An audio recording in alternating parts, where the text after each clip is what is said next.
E eu, Patrícia Belo. E a cada 2 semanas vamos trazer discussões sobre artes visuais com artistas contemporâneos, curadores e pesquisadores. Uma vez por mês, o curador do Instituto Pipa, Luiz Camilo Osório, debate com a gente os textos de sua coluna no nosso site. Hoje, vamos falar sobre o texto mais lido de 2019, Arte não Arte e a partir da arte, em que Camilo atualiza aquele velho questionamento: o que é arte? Boa tarde, Camilo.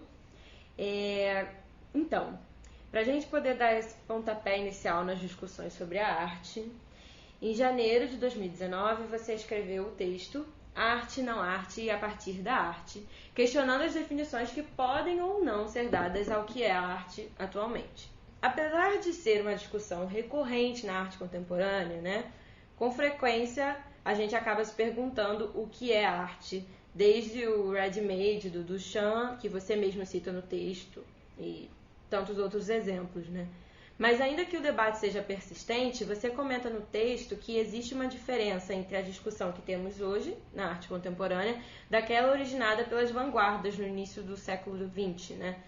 Que até para hoje já parecem desatualizadas, né? Então, assim, que diferença é essa no que é arte entre os dois momentos históricos que a gente está falando aqui, e por que escrever e falar sobre isso agora? Bom, olá. Um prazer estar aqui dando o pontapé inicial nesse podcast do Pipa, o Artifício. Bom, esse tema, né, arte, não arte, como você já salientou na pergunta, ele de fato tem ali um momento muito marcante que inaugura de maneira muito contundente, muito radical esse debate, que é o Duchamp. Né? Quando ele leva, né, o seu mictório, cujo título era A Fonte, para uma exposição de arte, né? Uma exposição de artistas independentes em Nova York, em 1917. E ele leva com um pseudônimo, porque ele participava dessa sociedade e o nome dele certamente daria uma legitimidade para aquela blague, né?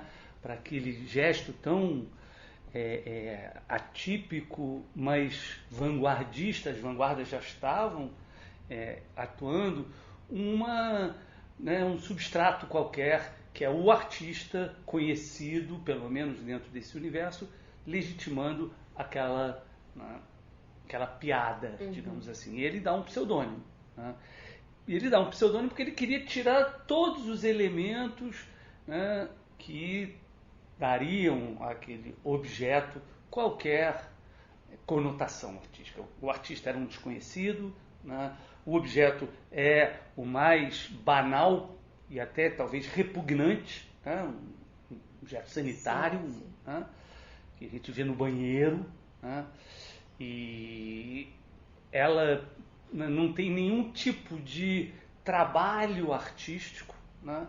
Então, todas essas características, né, em relação à forma, ao fazer, ao artista, ao que seria belo, estão meio que extraídas do objeto. Mas, ao mesmo tempo, ele dá um título, ele põe em cima de um pedestal, ele mantém algumas condições, ele inverte o mictório, ele constitui uma condição de arte para aquilo que era não arte, né? E leva aquilo para o salão, um salão que deveria, pela própria natureza dele, de artistas independentes, deveria aceitar todas as obras, que eles queriam justamente abrir o leque de possibilidades, mas ela é rejeitada. E ela, ao ser rejeitada, imediatamente produz um texto do Duchamp, aí assinando, defendendo o Richard Muth, que era o pseudônimo, né, como produzindo uma obra que teria interesse artístico. Seria um gesto poético que ele estaria produzindo ao levar aquela para um museu, não, para uma instituição de arte. Então, ali estavam se questionando as delimitações que dariam a algum objeto, né, alguma forma, o seu caráter, o seu estatuto de arte. Né? fazendo isso, né, dentro da instituição que legitimaria esse gesto. Hoje, no momento contemporâneo, o que a gente vê é um movimento um pouco diferente, porque a instituição ela já abrigou todas as, vamos chamar assim, entre muitas aspas, as anomalias. As anomalias já estão dentro, né, da arte, do mundo da arte, da instituição artística. E o público, quando vai para o museu, ele vai muito, né, esperando ver aquilo que ele, né, não imagina poder ver normalmente. A própria materialidade da arte já está completamente, né, ampliada. E aí começa a questão, isso é arte, isso não é arte, por que é, por que não é? E a tentativa de encontrar, né, um conceito, encontrar uma definição, né, que não vai existir enquanto definição, né, mas a necessidade seria um elemento tranquilizador. Agora eu sei o que é arte, então agora eu não preciso mais me preocupar com isso. E é tudo isso que a arte, né, recusa. O tempo inteiro a arte está constituindo uma nova definição, constituindo um novo caminho, produzindo, né, novos critérios. Então ela é esse objeto singular que a cada momento está produzindo uma nova possibilidade de arte. Então ela é sempre arte constituindo novas possibilidades para um determinado objeto, uma determinada forma ser considerada arte, né? Para terminar aqui essa introdução, né, isso não quer dizer que não seja mais possível fazer uma pintura, porque todo mundo já sabe que pintura é arte. Claro que não é isso. É possível sim fazer pintura, mas mesmo uma pintura, né, ela não é arte porque ela é pintura. Ela é arte porque alguma coisa nela, pintura, te faz, né, percebê-la de uma maneira nova, te faz ver alguma coisa que você, né, não sabe exatamente o que é, te provoca, né, te seduz, te inquieta, né, tem uma paleta de cores, tem algum tipo de realização formal que é algo de inesperado e singular aquele objeto. Então, o que interessa sempre, independentemente de ser uma blague ou ser um objeto convencional, é o que é singular ali, o que te faz, né, repensar o que você já imaginava como sendo arte ou, né, o que você esperaria de uma pintura. A Montanha Santa Vitória do Cézanne, ela continua a nos provocar, né, visualmente, perceptivamente, diante de uma forma que é, né, absolutamente singular. Não é porque ela é a Montanha Santa Vitória, não é porque ela é do Cézanne, não é porque ela é pós-impressionista, não é porque ela é uma pintura, e não é porque ela está no museu, mas é porque alguma coisa ali, né, te convoca e te faz parar para ver e pensar. E eu acho que é isso sempre o que está em jogo na singularidade, o que te faz parar para ver e pensar. Eu acho interessante assim, a gente até trazer a pintura de novo, porque até no texto você comenta, né, que nem hoje em dia a gente abrindo mais essa fronteira, né, entre o que é arte e o que não é arte, a gente não pode achar que a pintura fica deslegitimada, né, com isso, assim, ela continua sendo arte e o que era tradicional continua sendo, a gente só está expandindo, a gente só está somando o que são essas funções, né. E aí trazendo para o exemplo do texto que você cita, já abrindo como o que é hoje, né, essa fronteira entre arte e não arte, essa expansão de campos e de conceitos. Você cita o Forensic Architecture como exemplo de instituição, que a princípio não fazia parte do campo da arte, porque é uma agência de pesquisa voltada para o fazer jornalístico e forense, mas que acaba sendo incorporada ao mundo da arte. Só para lembrar, a agência foi um dos finalistas do Turner Prize de 2018 e por isso expôs na Tate Britain em Londres. E eu imagino que outros exemplos, além do Forensic Architecture, já tenham aparecido nesse mundo, que não é muito delimitado entre arte e não arte. Trazendo alguns aqui, né? Hoje a gente pode citar o caso do mais contemporâneos, o caso do Saquinho de Lixo, que é uma página de meme no Instagram, que teve recentemente na exposição a Nordeste, no Sesc 24 de Maio, em São Paulo. Tem também o exemplo do MoMA, em Nova York, que incorporou uma seleção de videogame, Pac-Man, Tetris no acervo. E no meio de tantos exemplos e possibilidades, o que mais surgiu ao longo desse ano para a gente poder atualizar essa discussão do que originalmente não era arte, mas acaba sendo incorporado nesse campo?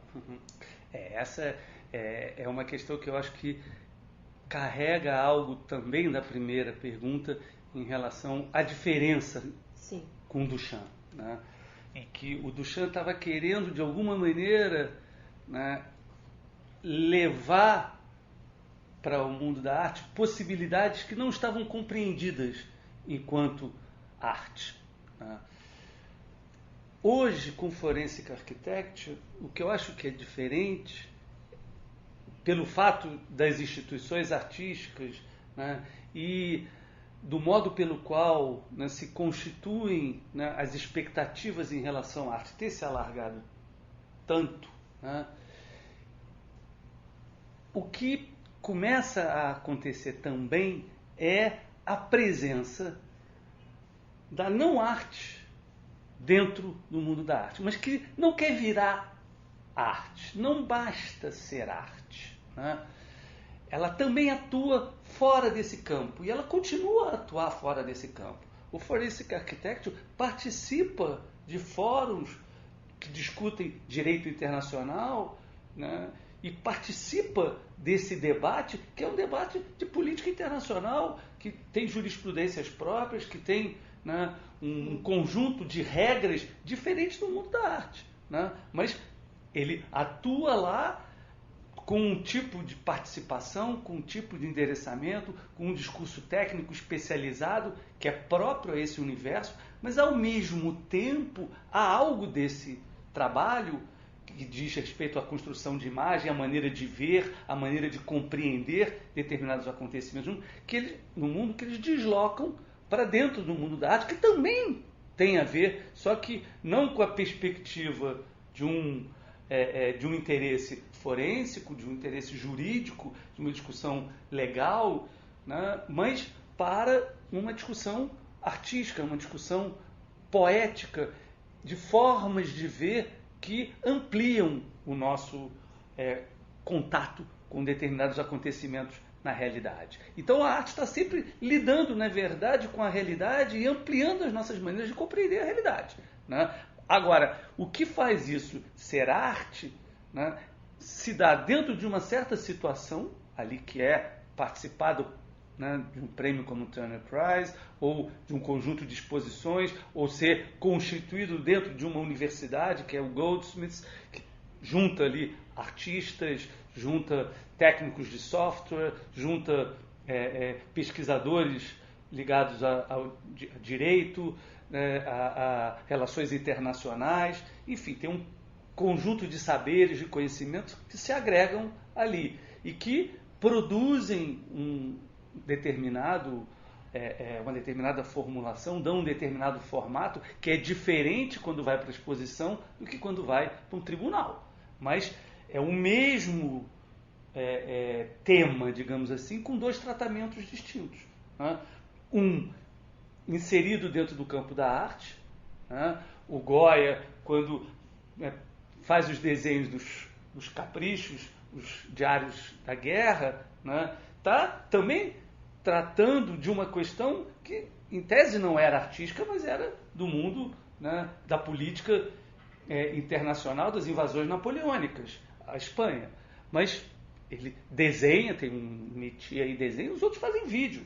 Também é uma outra forma, né? E os desenhos do Goya, talvez, se houvesse um tribunal, né, naquele momento para discutir crimes de guerra, os desenhos do Goya poderiam ser utilizados para, né, justificar determinada condenação, né, constituir, né, uma determinada causa.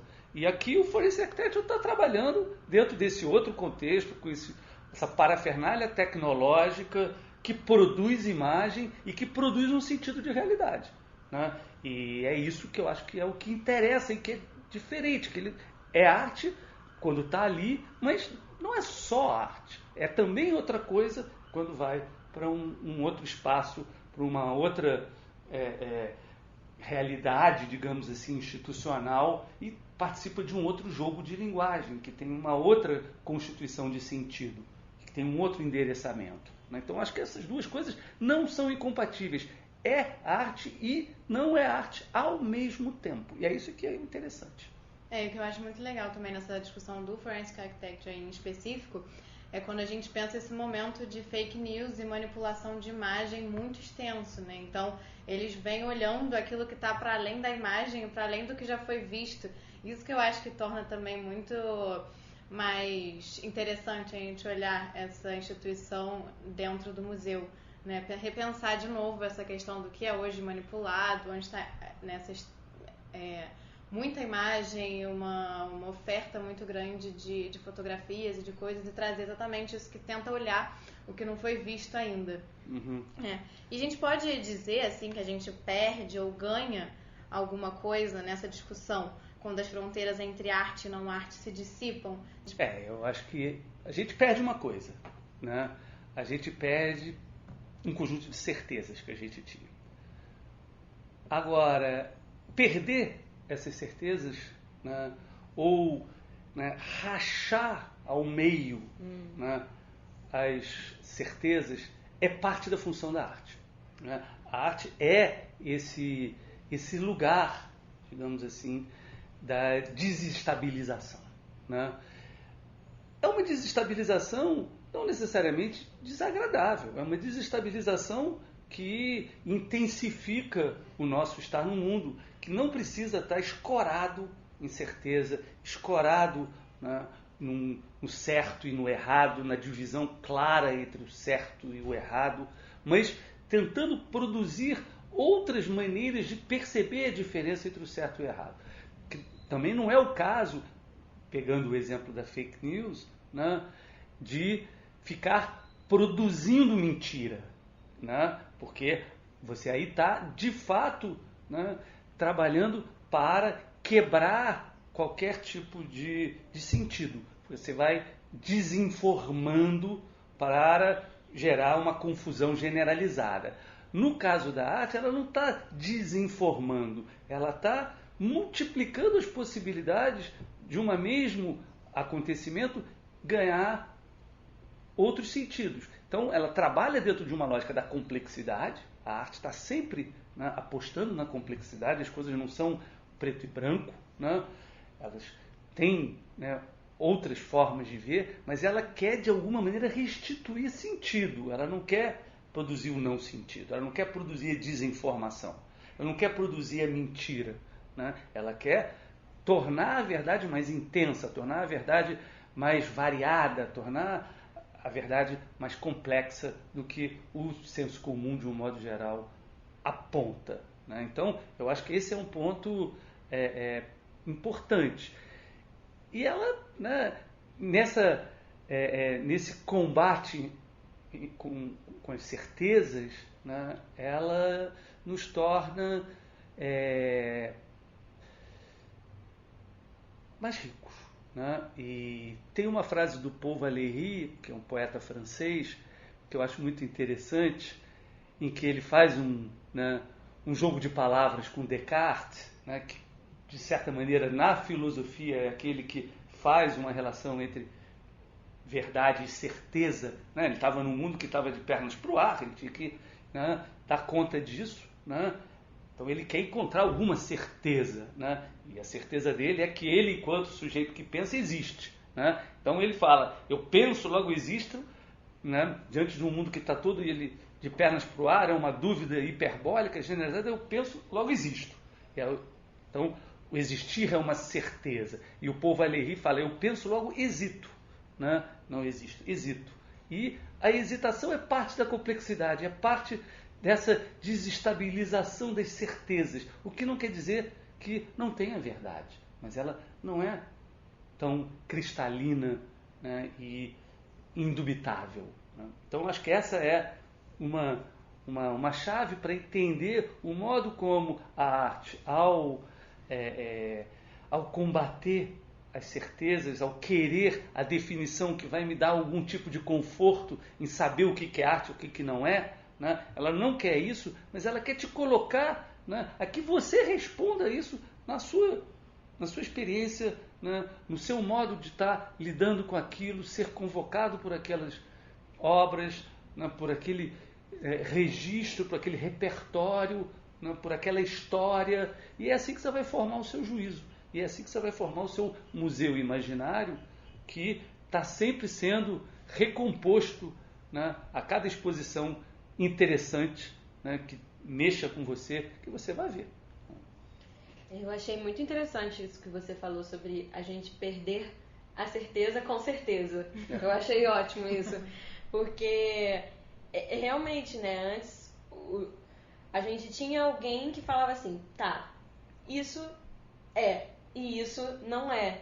E sempre que alguma coisa acontece de grande no mundo e afeta diretamente o mundo da arte por causa disso, né? As suas certezas racham e aí surgem, dessas rachaduras parece que surge alguma coisa dali que vai rachar de novo e assim por diante. Porque antes era um museu e os salões de exibição e as galerias que funcionavam como os legitimadores de uma obra, né, ou de um artista, e acabavam definindo o que era arte e o que não era arte. E agora, muitos artistas, né, especialmente dessas cenas periféricas, acabam tendo a possibilidade de surgir e crescer primeiro nas redes sociais, para depois ganhar um reconhecimento institucional, né, e acabar indo para dentro de exposições e galerias, como a gente comentou aqui sobre outros grupos, né. E, inclusive, a gente tem um caso desse no Pipa, né, como a Aleta Valente, que começou com um perfil de Instagram, que é ex-Miss Febem, né. Que já tá na terceira, terceira página agora. Terceiro perfil que ela cria, né. E ela acabou transformando esse trabalho em um trabalho. E esse ano ela ganhou a Bolsa Zoom de fotografia do Moreira Salles, né? No ano de 2019. E assim, como que esse contexto, onde a internet possibilita a ascensão e o reconhecimento desses novos nomes, acaba transformando também o papel dos museus e das galerias, né? E como elas se reinventam diante disso. E onde começa hoje a definição de um artista? Quando ele começa o trabalho dele, ou quando ele vai para a galeria, ou quando ele ganha o reconhecimento, ou quando ele se define como um artista, com todas essas telas que agora, todos esses espaços de exibição que são muito mais fluidos, né? Porque o digital permite isso, né? Uhum. Essa eu acho que é uma longa discussão, né? E nesse artigo que eu publiquei no Pipa, que está, né, digamos assim, em jogo aqui na nossa conversa, né, o arte, não arte e a partir da arte, ele cita um livro que trata muito disso, que é o livro do David Joselitz, After Art, né?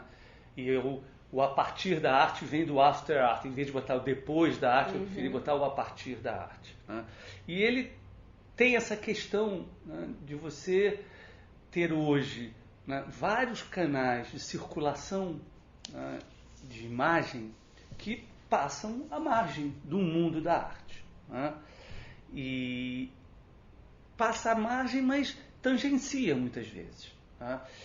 E o que nesse tangenciamento às vezes, né, é incluído no mundo da arte, o que às vezes, né, do mundo da arte é rebatido para esses outros canais de circulação, para, né, essas mídias, né, sociais, né, que no caso do Instagram é mais evidente porque ele trabalha com imagem, né, e o que há de experimentação aí, né, que é certamente um repertório, né, muito, muito fértil, né, que está sendo feito independentemente de se pensar inicialmente como arte, mas que vai produzindo uma prática, vai produzindo um exercício experimental que vai ser naturalmente absorvido. E absorvido por essas instituições que você nomeou aí, que são as instituições legitimadoras desse mundo da arte, seja via galeria, seja via museu, seja via feira de arte, seja via bienal, né? Essas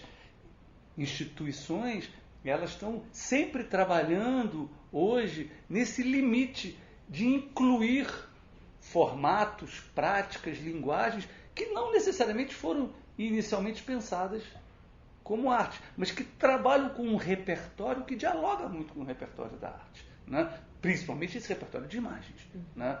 E de experimentar com uma linguagem, que é a linguagem tecnológica, que abre um leque de possibilidades de justaposição, de apropriação, de transformação, de manipulação, que tem interesse poético, tem interesse de manipulação política, claro, e isso é um perigo que a gente está tendo que lidar o tempo inteiro, mas essa mesma manipulação, ela também tem um interesse poético, né? E nesse interesse poético, muitas vezes, se desdobra também num interesse político. Por exemplo, o Forensic Architecture trabalha com um instrumental tecnológico que é importante para, né, desvelar determinados acontecimentos que não estavam sendo percebidos e que podem ser percebidos por conta desse instrumental, desse aparato tecnológico.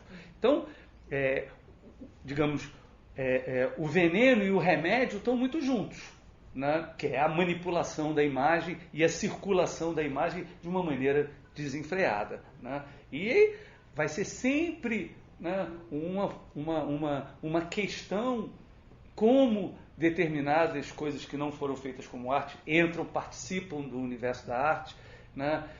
Contribuem, né, para uma determinada discussão e que, eventualmente, podem ser incorporadas numa coleção, mas que também estão atuando, né, em outro ambiente, não seja virtual ou não, dentro de um debate de tecnologia, né, e dentro de um repertório que é, às vezes, de uma memória pessoal, que você faz fotos e você guarda isso desde que existe a fotografia. Ou o filme Super 8 caseiro que as pessoas fazem, e muitas vezes esses filmes caseiros acabam constituindo algum interesse artístico e depois são absorvidos pelo mundo da arte. Mas quando foram feitos, não necessariamente, né? Mas construiu-se algum tipo de interesse poético com o tempo, né? E isso vai entrar e vai participar de um conjunto de questões e de relações que vão ser produzidas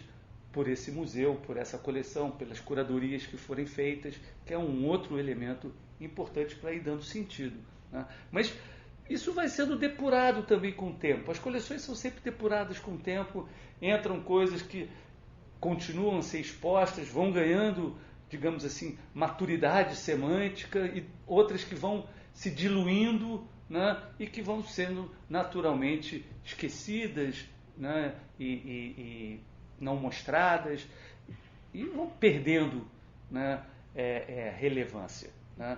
E tem muitas coisas que são feitas com o sentido de serem arte, são apropriadas como arte, e que depois vão perdendo sentido. E, né, você lê as resenhas críticas do Diderot no século XVIII, né, sobre os salões da Academia de Belas Artes, tem 40 artistas citados, todos naquele momento, né, eram artistas relevantes, ou pelo menos promessas, e que, se você for ler hoje, que está lá no Louvre, que é visto, tem 3, né? Porque o tempo depurou, né? Então, o tempo depura, né? E no momento estão sendo feitas apostas, né? E essas apostas têm a ver com o interesse que aquilo produz e como aquilo é, né, relacionado, associado, né, com outras coisas desse universo da arte, desse repertório da arte, e que produzem uma surpresa, produzem um sentido, produzem um deslocamento,